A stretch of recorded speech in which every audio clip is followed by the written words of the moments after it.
दनगारि संज्ञा निर्ग्रंथवर्या निर्बद्धचर्या स्वस्ति क्रियां नो भीष्मा वहन्तु।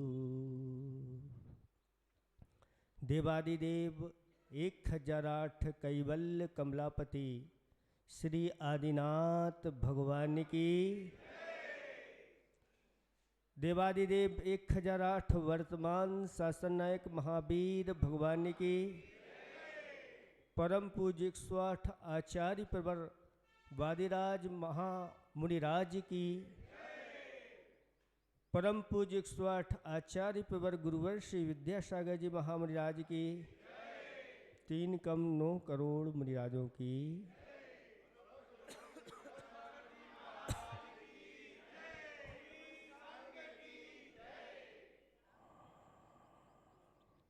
धर्म स्नेही भव्यात्माओं,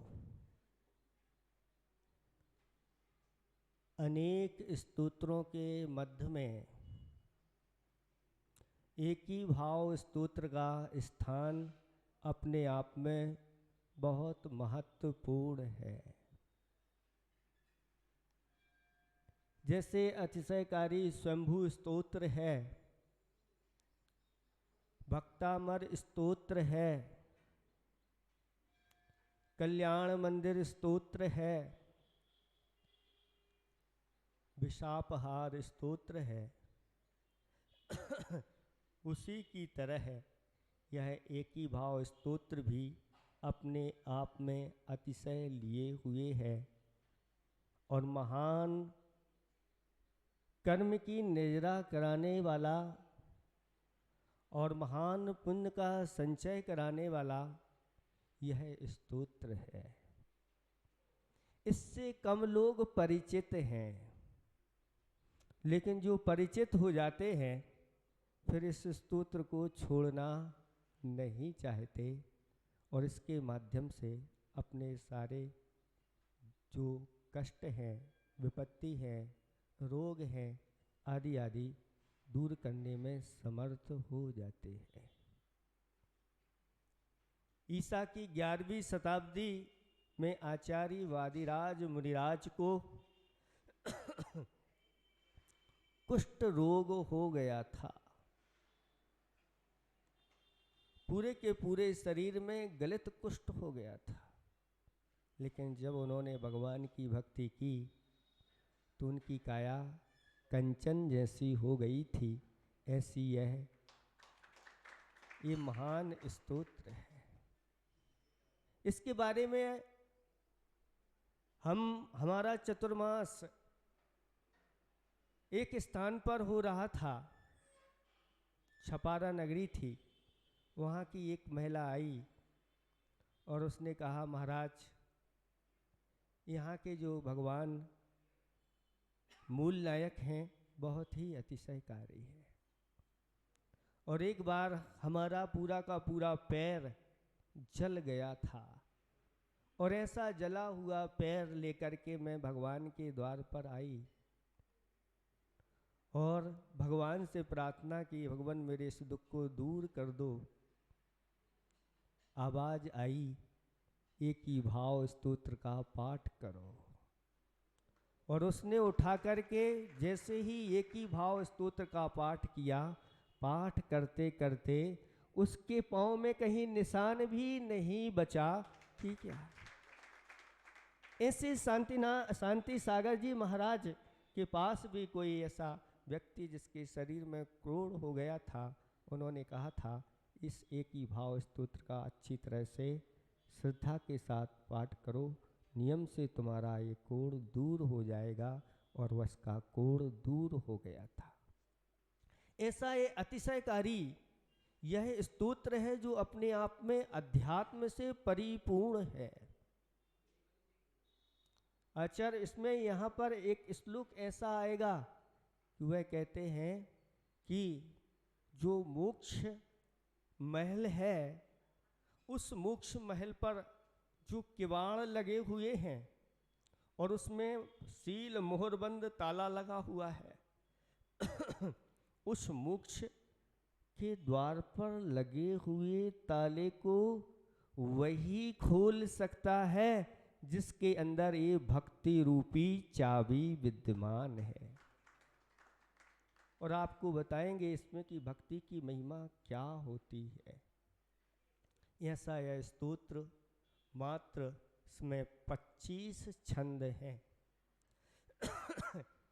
24 मान के चलो, एक तो उपसंहार के रूप में है। भक्तामर में 48 हैं, उसमें उसके आधे ही है।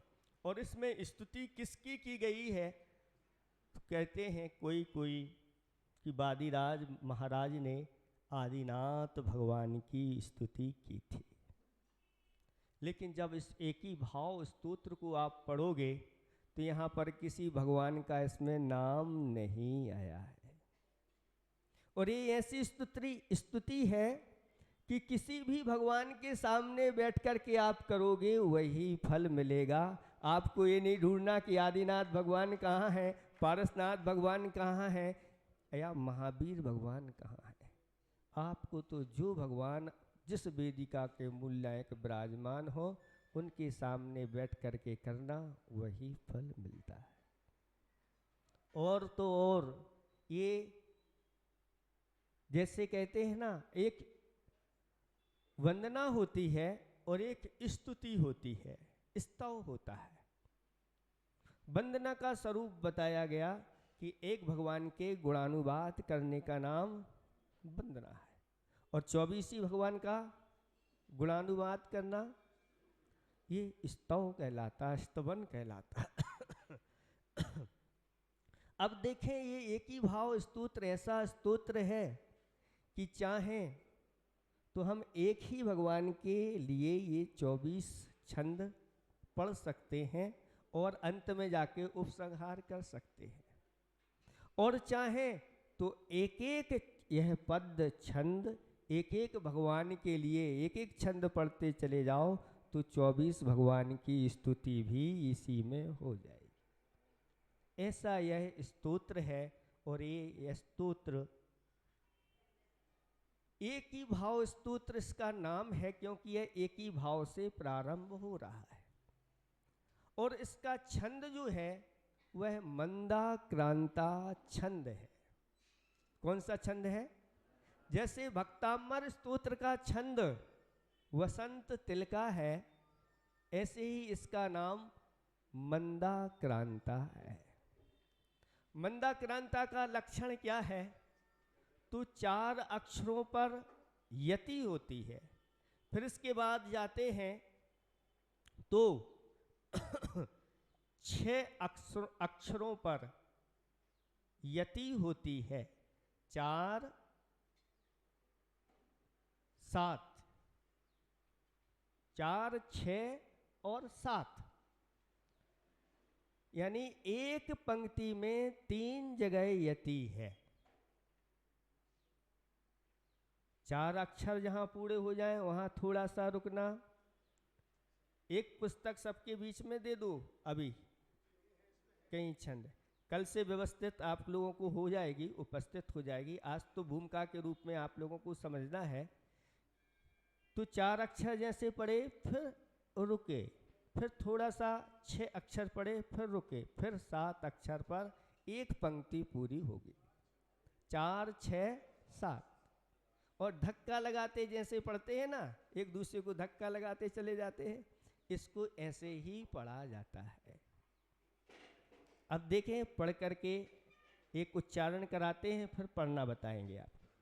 एकी भावम गत इव मया यह स्वयं कर्म बंधो।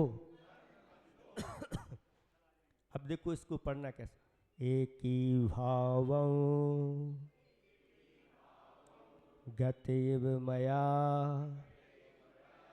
यह स्वयं कर्म बंधो। पढ़ो। एकी भावं गतेव मया या स्वयं कर्म बंधो। पढ़ो एक साथ।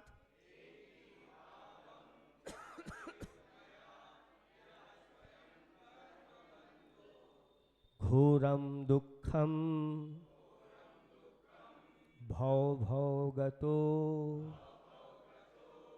दुर्निवारः दुर्निवारः, बड़ा बड़े से नहीं बोलना, दुर्निवाराः ऐसा नहीं, दुर्निवारः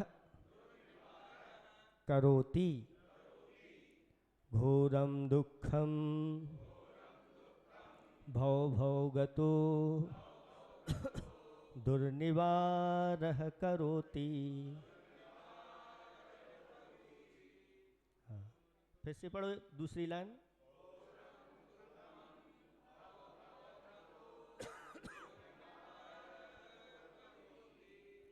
तस्या प्यस्यत।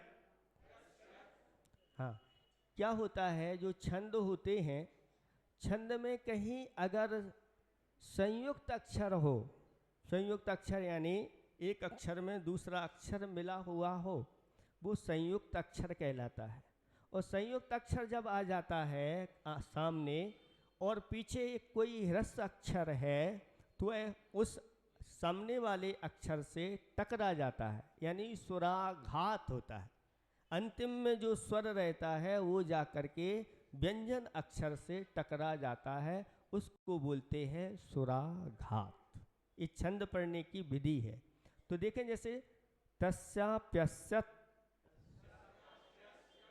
यहाँ पर तस्याप्यस्य लिखा है, ये जाकर के इसका या में जो आकार है वो ता से टकरा रहा है। तस्याप्यस्यत त्वयि जिन रवे, त्वयि जिन रवे भक्ति ऋन्मुक्तये चेत, भक्ति ऋन्मुक्तये चेत। तस्याप्यस्यत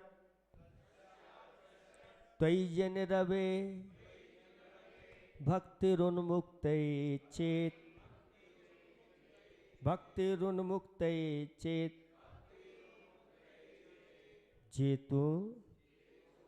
जेतुम शक्यो, जेतुम शक्यो भवति न तया को परस्ताप हेतु, को परस्ताप हेतु। जेतुम शक्यो भवति न तया को परस्ताप हेतु। पढ़ो नीचे वाली लाइन।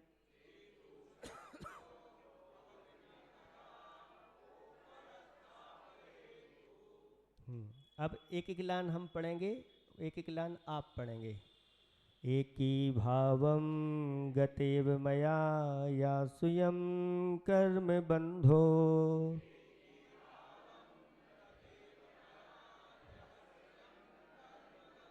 घोरं दुःखं भव भवगतो दुर्निवारः करोति।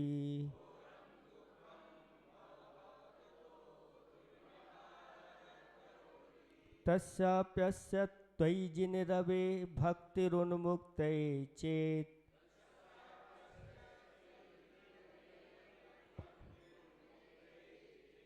तीसरी लाइन को थोड़ा सा उठाया जाता है ना, फिर चौथी लाइन को थीरा दबा के। जे तुम सख्यो भवति न तया को परस्ताप हेतु। हाँ, नीचे की पूरी लाइन पढ़ो।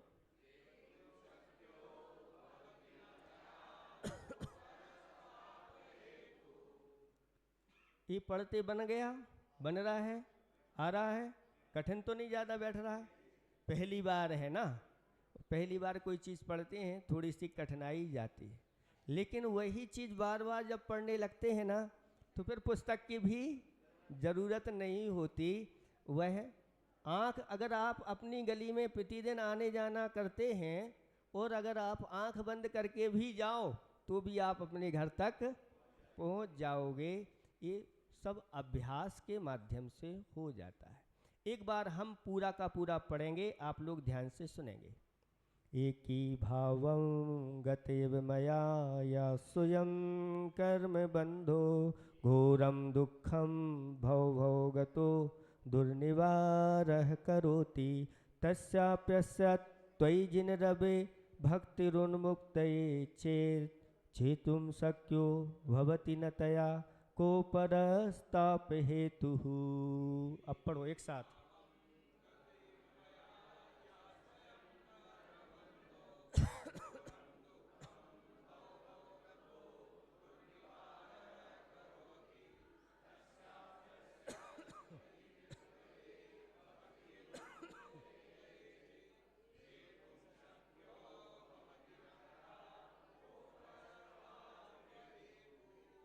ठीक, ये कभी आप लोगों ने लय पढ़ी है किसी छंद में?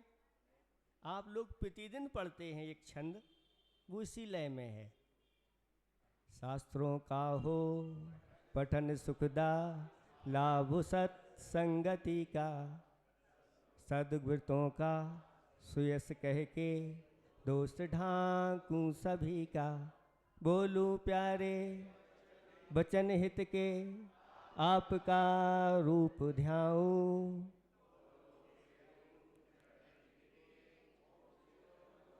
न पाऊं, है ना? अब ये कठिन नहीं है। आप लोग प्रतिदिन इस मंदाक्रांता छंद को पढ़ते हैं।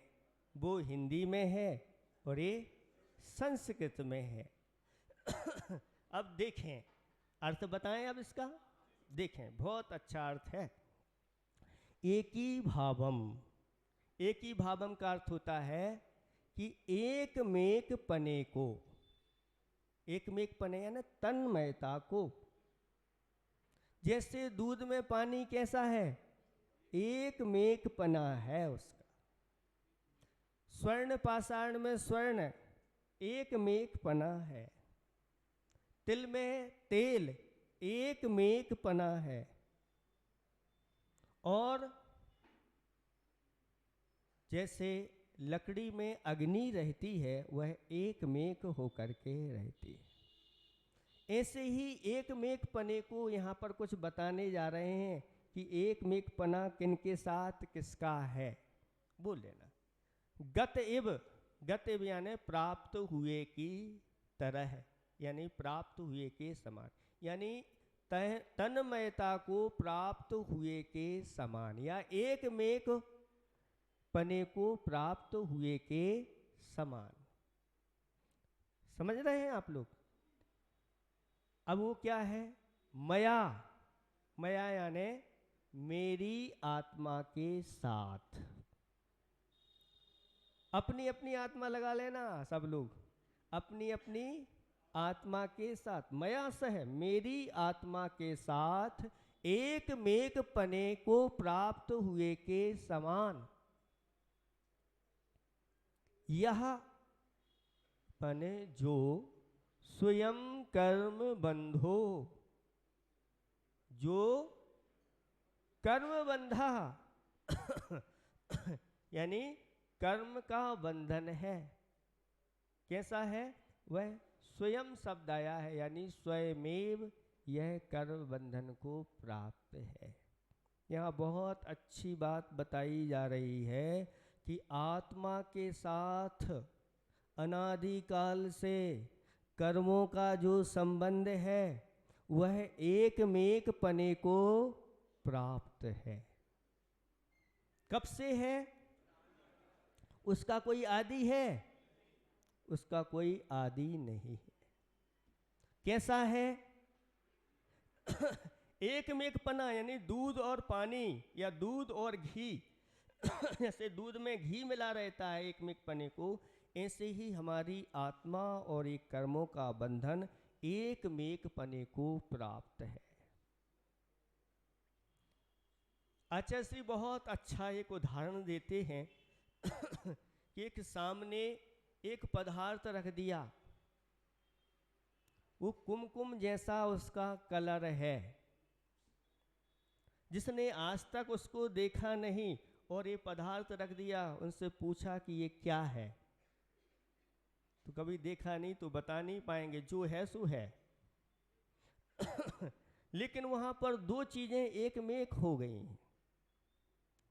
एक हाथ में चूना लीजिए, एक हाथ में हल्दी लीजिए और आंखें बंद करिए और नमोकार मंत्र पढ़ के और दोनों को मिला दीजिए और फिर हाथ को खोलिए, तो वहां क्या मिलेगा? सफेद चूना मिलेगा या पीली हल्दी मिलेगी? वहां पर एक मिला हुआ तीसरा ही रूप आपको मिलेगा। यह मिली हुई हल्दी और चूना एक मेक पने को प्राप्त हो गए हैं। ऐसे ही आत्मा और कर्म एक मेक पने को प्राप्त हैं। इसलिए ये संसार में हमारा जो रूप है, एक कर्मों का रूप अलग है और आत्मा का स्वरूप अलग है, लेकिन जब दोनों मिले हुए हैं तो एक तीसरा रूप हमारे सामने है।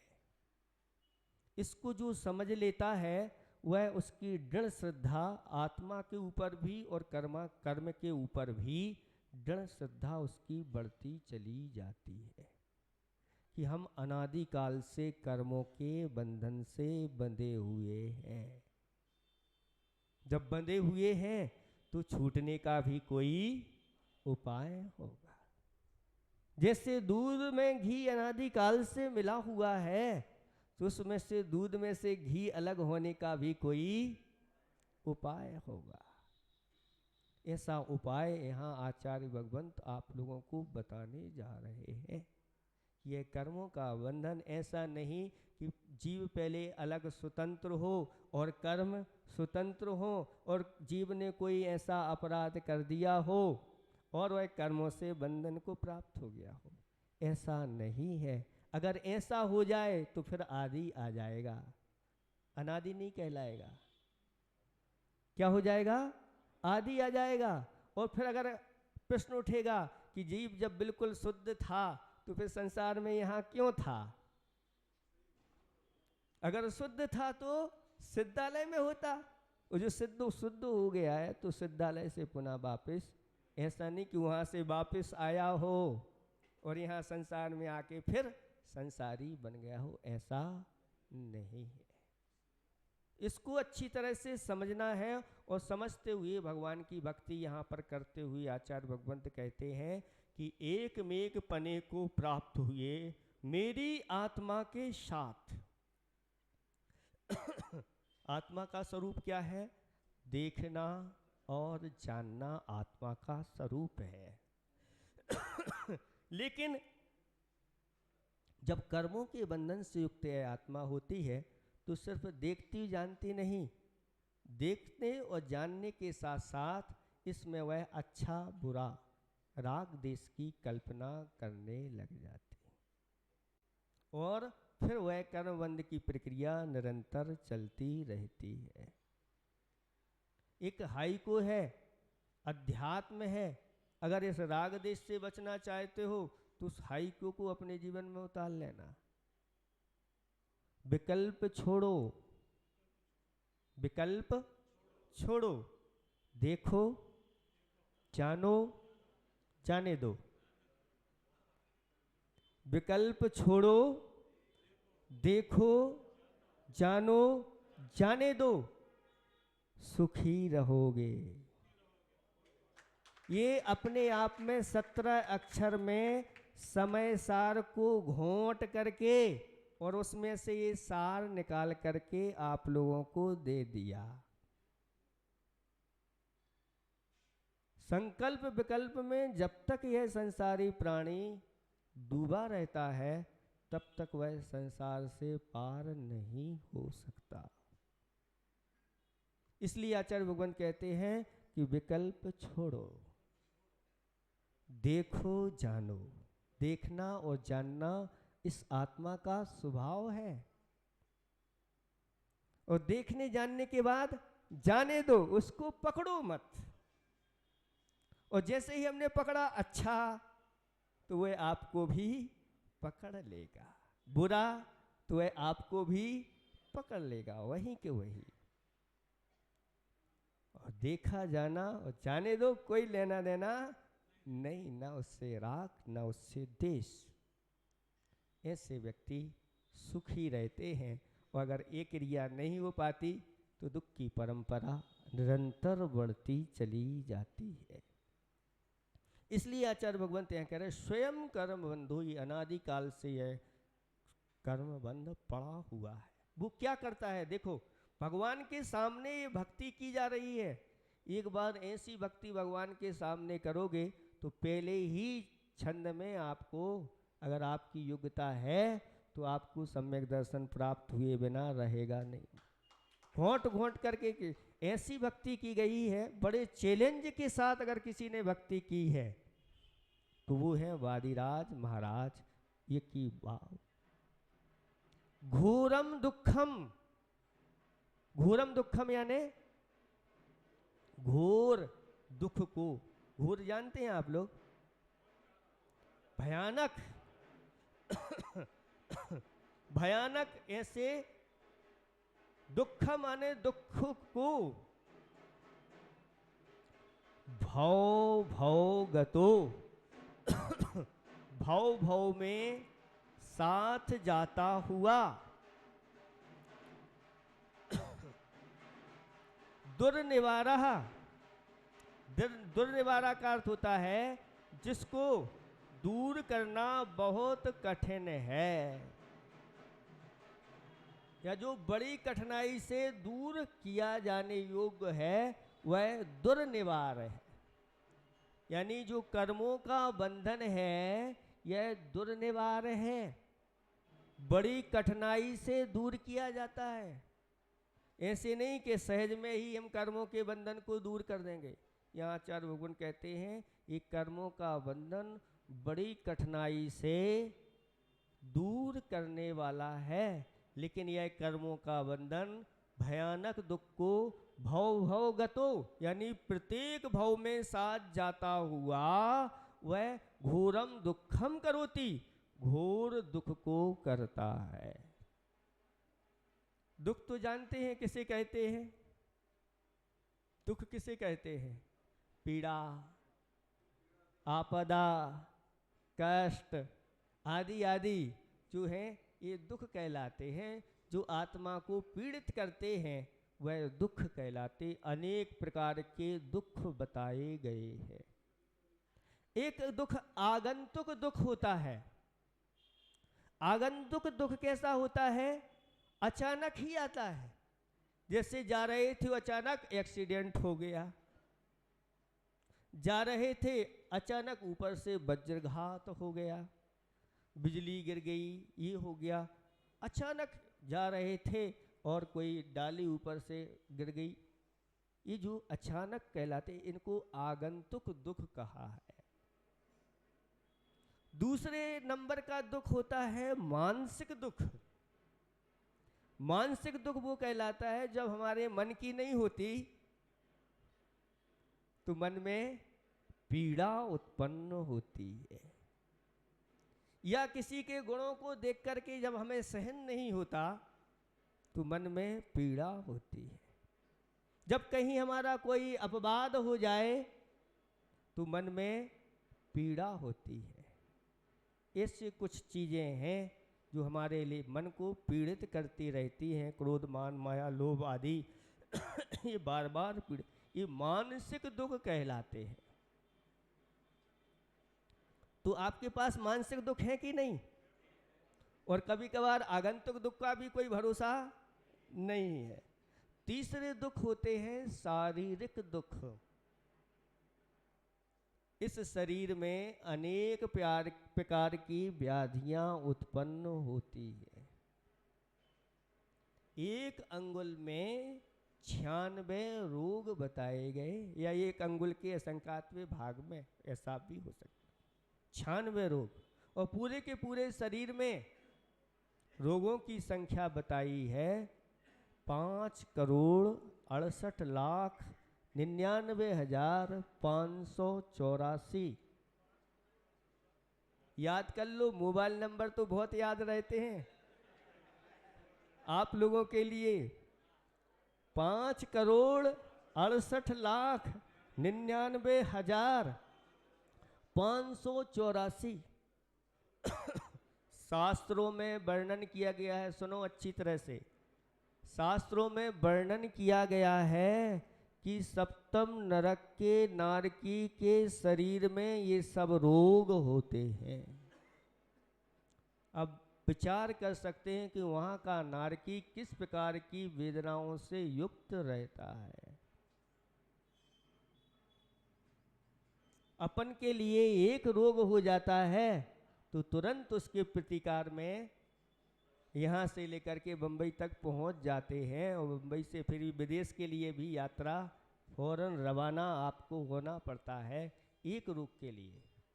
फिर एक साथ इतने रोग हों तो इस शरीर में जो रोगों की उत्पत्ति होती है, यह भी एक दुख का कार्य, एक शारीरिक ये दुख कहलाते हैं।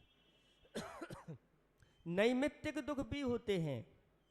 नैमित्तिक दुख वो कहलाते हैं जब अचानक तेज गर्मी पड़ जाए, अचानक तेज ठंडी पड़ जाए, वर्षा मूसलाधार हो जाए। इनके माध्यम से जो दुख होते हैं उनको आचार्य भगवंतों ने कौन से दुख कहे हैं? नैमित्तिक दुख कहे हैं। ये भी दुख आ जाते हैं, कभी कभार आते हैं कि नहीं आते हैं। एक दुख वो होते हैं जो क्षेत्रज दुख होते हैं। कुछ ऐसे क्षेत्र होते हैं कि वहाँ पर ठंडी ठंडी पड़ती है, माइनस में चला जाता है। कुछ ऐसे क्षेत्र होते हैं वहाँ जन्म हो गया तो गर्मी गर्मी पड़ती है। कुछ ऐसे क्षेत्र होते हैं जहाँ वर्षा वर्षा होती रहती है। ऐसी स्थितियाँ बन जाती हैं। ये क्षेत्र संबंधी दुख होते हैं, क्योंकि ऐसे क्षेत्र होते हैं जहाँ पर स्पर्श आदि संबंधी दुख अनेक प्रकार के उत्पन्न हो जाते हैं। एक दुख होते हैं पारस्परिक दुख। पारस्परिक जानते हैं आप लोग? जब केसा केसी हो जाती है महिलाओं में, केसा केसी जानते हैं? जब महिलाओं में लड़ाई होती है तो केस पकड़ करके उनकी लड़ाई होती है ना। और जब आप लोगों की लड़ाई किसी से हो जाए तो मुट्ठा मुट्ठी हो जाती है, लाठा लाठी हो जाती है। वो कहलाते हैं पारस्परिक। जब आपस में विवाद छिड़ जाता है तो इससे सुख नहीं मिलता, दुख की उत्पत्ति होती है। एक सहज दुख होते हैं। सहज दुख क्या कहलाते हैं? जो हमारे लिए कर्म जनित आकुलता होती है।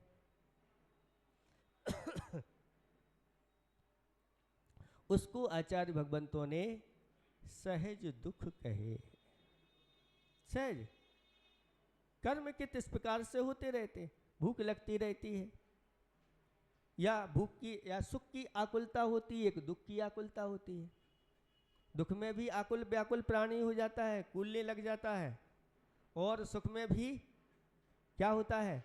फूलने लग जाता है। तो आचार्य भगवान कहते हैं आकुलता दोनों हैं, चाहे सुख की हो चाहे दुख की, वह दुख ही उत्पन्न करते हैं। ऐसे अनेक प्रकार के दुख शास्त्रों में आचार्य भगवंतों ने कहे हैं। और ये दुख कैसे मिलते हैं?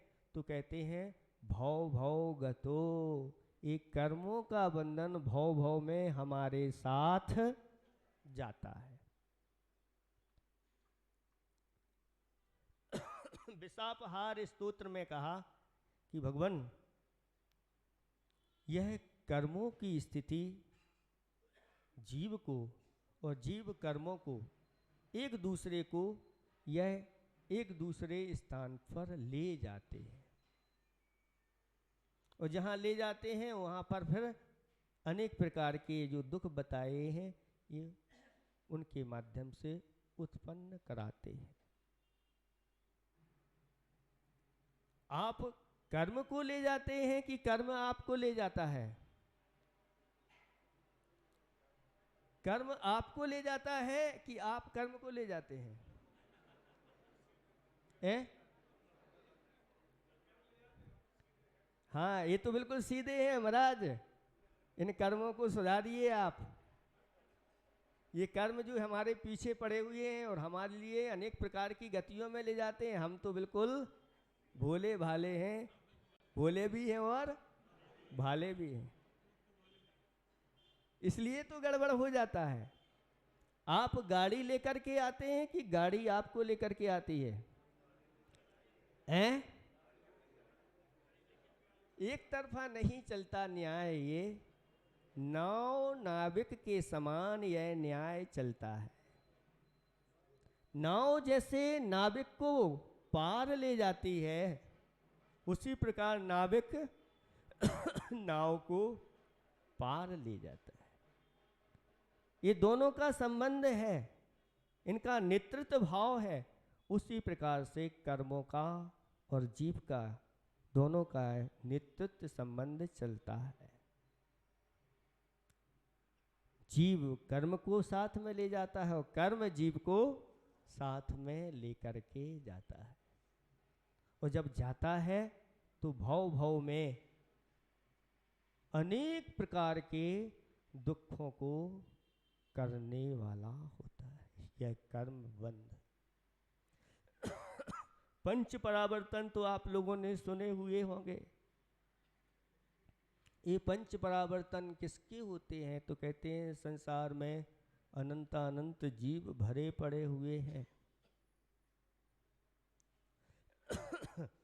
उसमें कुछ जीव अभव्य होते हैं और बहुभाग भव्य होते हैं। भव्यों की संख्या ज्यादा है और अभव्यों की संख्या कम है। और संसार में जितनी संख्या है उसमें से अभव्यों की संख्या को निकाल दो तो बाकी सब भव्यों की संख्या बचती है। कहते हैं ये अभव्य तो निरंतर ये परिवर्तन करते रहते हैं। संसरणम परिवर्तनम, ऐसा कहा। संसारः, संसार किसे कहते हैं? संसार उसे कहते हैं जो परिवर्तन जिसमें होते रहते हैं। तो अभव्य तो करता ही रहता है, लेकिन जो मिथ्या दृष्टि भव्य होता है वह मिथ्यात्व के कारण से इस संसार के 5 परावर्तन को अनादिकाल से करता आया है। वह 5 परावर्तन क्या है? तो कहते हैं सबसे पहले द्रव्य परावर्तन है। द्रव्य परावर्तन किसे कहते हैं? तो वह द्रव्य परावर्तन 2 प्रकार का है। एक नो कर्म द्रव्य परावर्तन और एक कर्म द्रव्य परावर्तन। और उसके बारे में उसका लक्षण बताया गया है। नो कर्म द्रव्य परावर्तन के बारे में थोड़ा सा आप विचार करें। 3 शरीर होते हैं, औदारिक शरीर, वैक्यक शरीर और आहारक शरीर। इन 3 शरीर के योग और 6 पर्याप्तियों के योग, ऐसी 9 कर्म वर्गणाओं को किसी जीव ने एक समय में ग्रहण किया और द्वितीय आदि समय में वह निर्जरित हो गए। इसके बाद ये हो गया आपका एक गृहीत वर्गणाएं हो गए।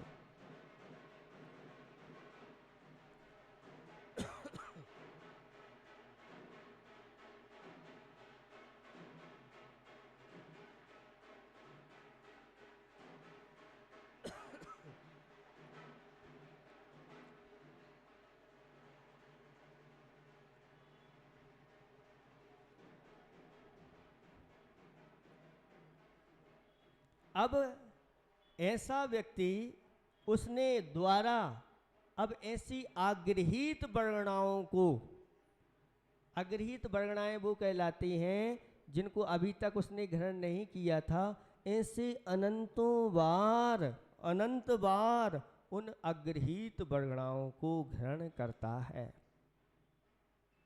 फिर इसके बाद पुनः गृहीत और अगृहीत मिली हुई मिश्र वर्णाओं को अनंत बार ग्रहण करता है। इसके बाद फिर पुनः उत्कृष्ट रूप से वह गृहीत वर्णाओं को ग्रहण करने लग जाता है, और ये सब अनंतों बार ग्रहण करके और फिर पुनः उन्हीं वर्गणाओं को ग्रहण करने को लिए तैयार हो जाता है। तब कहते हैं एक नो कर्म द्रव्य परावर्तन। नो कर्म यानी शरीर आदि के लिए। और इसके बाद फिर कर्म परावर्तन के लिए भी यही विधि बताई गई है कि जब कर्म बंद हो जाते तो एक आवली काल पर्यंत वह उदय में नहीं आते। वहाँ तो अगर हमने औदारिक वर्णाएं ग्रहण की हैं तो द्वितीय आदि समय में खिलने लगती हैं, लेकिन अगर आपने कोई कर्म बांधा है तो एक आवली प्रमाण काल में वह उदय में नहीं आता, जिसको अचलावली बोलते हैं। फिर इसके बाद फिर तो क्रम क्रम से गृहीत, अगृहीत और मिश्र और फिर पुनः गृहीत वर्गणाओं को, यह कर्म वर्गणाओं को ग्रहण करता है और उनको छोड़ करके फिर पुनः उन्हीं वर्गणाओं को ग्रहण करने, इसमें अनंत काल लग जाता है, ऐसे नहीं हो पाता। ऐसे करके एक कर्म और नो कर्म परावर्तन होता है, ये द्रव्य परावर्तन है। नंबर आता है क्षेत्र परावर्तन का। क्षेत्र परावर्तन दो प्रकार का होता है, एक स्वक्षेत्र और दूसरा पर क्षेत्र। स्वक्षेत्र किसको लेना, तो जो हमारी जगन्य काया होती है, निगोदिया जीव होता है एक, अंगुल के असंख्यात में भाग प्रमाण उसका शरीर होता है, और उस शरीर में असंख्यात प्रदेश होते हैं। जितने उस शरीर में या जितने शरीर को वहाँ के क्षेत्र ने घेरा है या शरीर ने उस क्षेत्र को घेरा है, उतने प्रमाण उसका उतनी बार उत्पन्न होना। और ऐसे करते हुए एक एक अवगाहना, जो शरीर की अवगाहना है, जगन्य अवगाहना से एक एक प्रदेश बढ़ाते हुए जितनी प्रकार की शरीर की अवगाहना है उनको ले जाइए। तो सबसे बड़ी अवगाहना किसकी, पंच इंद्रिय में महामत्स्य की अवगाहना हुआ करती है। इतनी बार उसका उस स्थान पर लेकर के जन्म हुआ। और अगर पर की अपेक्षा से ले जाए, पर क्षेत्र की अपेक्षा से तो जगन अवगाहना के शरीर प्रमाण जितना स्थान है उसको लेकर के फिर एक एक प्रदेश बढ़ाते चले जाओ, और पूरे के पूरा लोक जो है उस प्रमाण क्षेत्र को वहाँ जा कर के जिसने जन्म कर लिया है, उस क्षेत्र को प्राप्त कर लिया है, उसको आचार्य भगवंतों ने एक क्षेत्र परावर्तन बताया। ऐसा कोई स्थान नहीं तीन लोक में जिस स्थान पर उसने एक इंद्रिय आदि पर्याय प्राप्त करके मिथ्यात के साथ क्षेत्र पूरा का पूरा लोक घूम करके आ गए हैं, फिर भी अभी घूमने की आदत नहीं गई। ये संस्कार है। ऐसे संस्कार पड़ जाते हैं कि मरने के पहले भी आत्मा के प्रदेश उस स्थान को छू करके आ जाते हैं। आकुलता होती कहाँ मैं जाऊंगा, उसके पहले ही जहाँ जाना है व्यवस्था है कि नहीं। आप लोग कहीं जाते हैं तो सारी व्यवस्था बाद में पूछ लेते हैं, भाई वहाँ आ रहे हैं, सब व्यवस्था है। ऐसा ही संस्कार है, मारणांतिक समुद्घात कर लेता है। अब इसके बाद नंबर आता है द्रव्य क्षेत्र काल के बारे में। काल के बारे में बताया गया है कि अवसर्पणी काल और उत्सर्पणी काल। उत्सर्पणी काल कितना बड़ा होता है, 10 कोड़ा कोड़ी सागर का होता है। सागर बहुत बड़ी आयु। ऐसे किसी जीव ने, अवसर्पणी काल भी इतना होता है कूड़ा कोड़ी सागर का, 10 कूड़ा कोड़ी सागर, अवसर्पणी काल के प्रथम समय पर जन्म लिया। अब उसका जब दूसरी अवसर्पणी काल आएगी उसके दूसरे समय पे जन्म होना चाहिए। ऐसे करते करते तीसरे समय पर, फिर चौथे समय पर, क्योंकि एक अवसर्पणी जब व्यतीत हो जाएगी, जब दोबारा आएगी तब वो नंबर लगेगा। और आपने क्रम क्रम से उन समयों पर जन्म लिया है। ऐसे करके अवसर्पणी के पूरे समयों पर जन्म लेना और मरण करना। इसी प्रकार से उत्सर्पणी के प्रत्येक समयों पर जन्म और मरण जब होता है और पुनः फिर वही जन्म मरण प्रारंभ हो जाता है, तो कहते हैं एक काल परिवर्तन हो गया। द्रव्य, क्षेत्र, काल, भव। भव परिवर्तन क्या है? तो चारों गतियों के भव हैं। नरक में जगन आयु कितनी है? नरकों में 10,000 वर्ष है। और 10,000 वर्ष में जितने समय हैं, एक सेकंड में कितने समय? असंख्यात समय एक सेकंड में।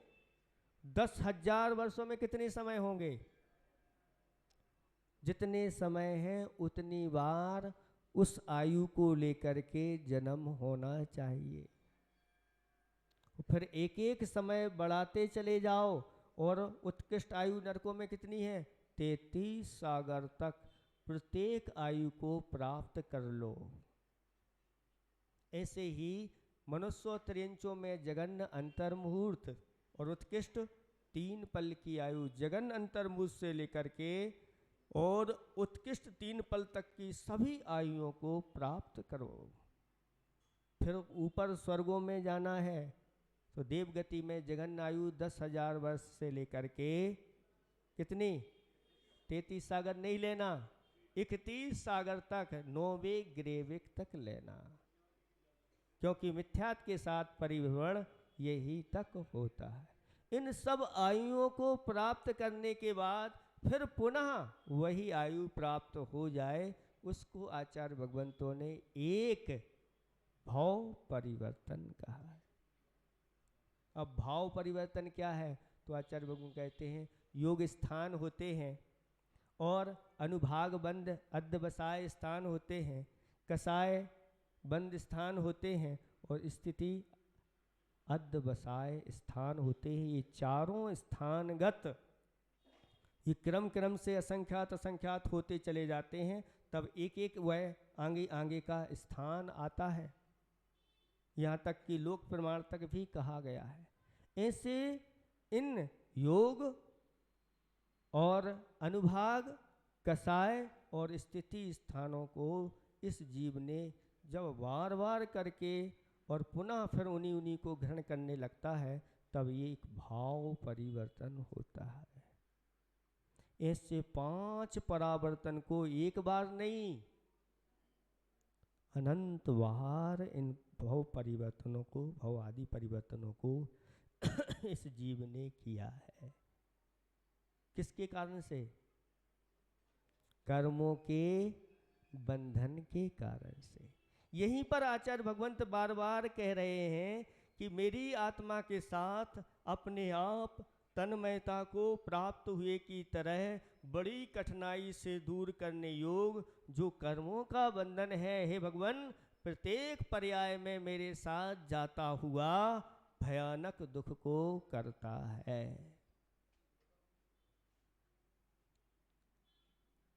इतनी बात अपनी सारी रख दी भगवान के सामने, लेकिन भगवान की भक्ति करते हुए देखो आगे क्या कह रहे हैं। तस्प्यस्यत् तस् अपि अस्, इसमें से क्या निकलेगा?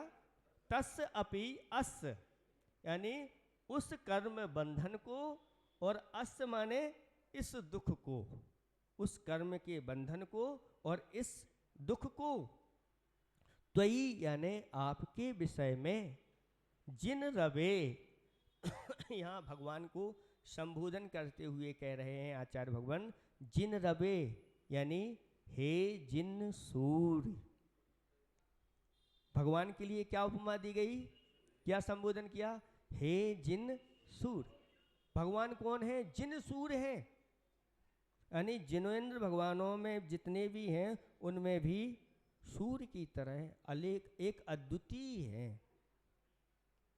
एक अकेले आप तो अलबेले पे नेक हैं चेले।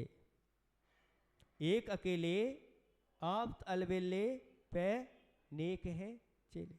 आप तो अकेले होते हैं लेकिन अलबेले होते हैं, अद्वितीय होते हैं, और ना किसी को देखते हैं और ना किसी को दीक्षा आदि भी देते नहीं, लेकिन अनेक अच्छे अच्छे नेक भी और अनेक भी ऐसे उनके शिष्य गण तैयार होते चले जाते। तो यहाँ जिन यानी जिन का अर्थ होता है जिन्होंने कर्मों को जीत लिया है, जिन्होंने अपनी इंद्रियों को जीत लिया है, वो जिन कहलाते हैं। और जिन में भी जो सूर हैं यानी प्रधान हैं, जैसे सूर्य दिन में प्रधानता को प्राप्त होता है, ऐसे ही वह जिन सूर्य कहलाते। कहते हैं जो प्रतिदिन सुबह सुबह जिन सूर्य का दर्शन करता है, किसका, जिन सूर्य का दर्शन करता है, वह सूर्य के समान प्रतापी प्रकाशी बन जाता है।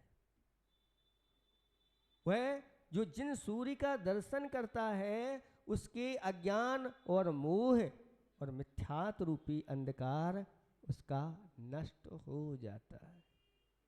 इसलिए यहाँ जिन सूर्य की उपमा दी गई है कि हे जिन सूर्य, भक्ति यानी भक्ति तो आप जानते हैं क्या कहलाती है। भक्ति क्या है, किसे कहते हैं, गुणों के प्रति जो हमारा अनुराग होता है उसको आचार्य भगवंतों ने भक्ति कहा है। और भक्ति में ऐसी शक्ति है, अगर युक्ति से भगवान की भक्ति कर ली तो मुक्ति बहुत जल्दी उसके हाथ में आ जाती, देर नहीं लगती। आगे ये बताएंगे, एक एक श्लोकों के माध्यम से बताएंगे कि भक्ति के माध्यम से क्या प्राप्त नहीं होता, सारी चीजें उसके हाथ में आ जाती है। जैसे कहते ये तो मेरे बाएं हाथ का खेल है। जिनेंद्र भगवान की जो भक्ति करता है उसके लिए मुक्ति भी बाएं हाथ का खेल हो जाती। कैसे होगी ये आपको स्वयं समझ में आएगा। आज थोड़ा समझ में आ रहा है कि नहीं, पहला दिन है तो थोड़ा थोड़ा समझ में आएगा, पूरा आ रहा, बहुत अच्छा। आप लोग सब स्वाध्यायशील हैं, सुना है यहाँ सब स्वाध्यायशील हैं इनको बहुत जल्दी समझ में आ जाता है, मेहनत ज़्यादा मुझे करने की नहीं होगी।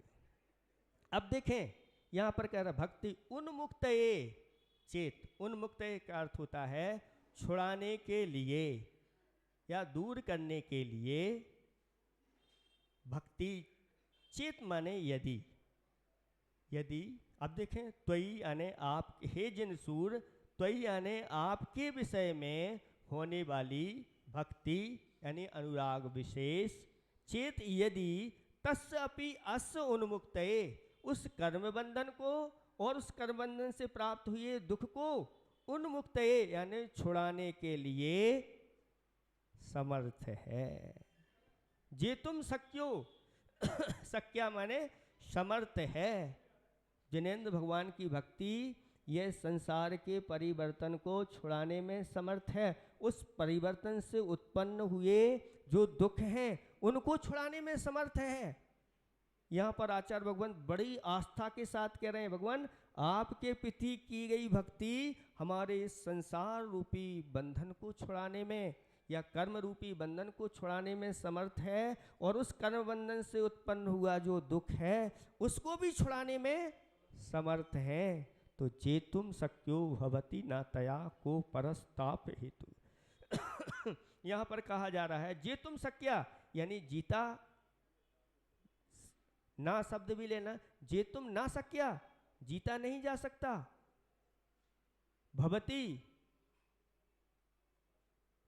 तया, तया माने उस भक्ति के द्वारा, को अपरहा, को माने कहा माने कौन, अपरा माने दूसरा, ताप हेतु फिर ऐसा दूसरा कोई संताप का कोई कारण है तो क्या वह संताप का कारण जीता नहीं जा सकता?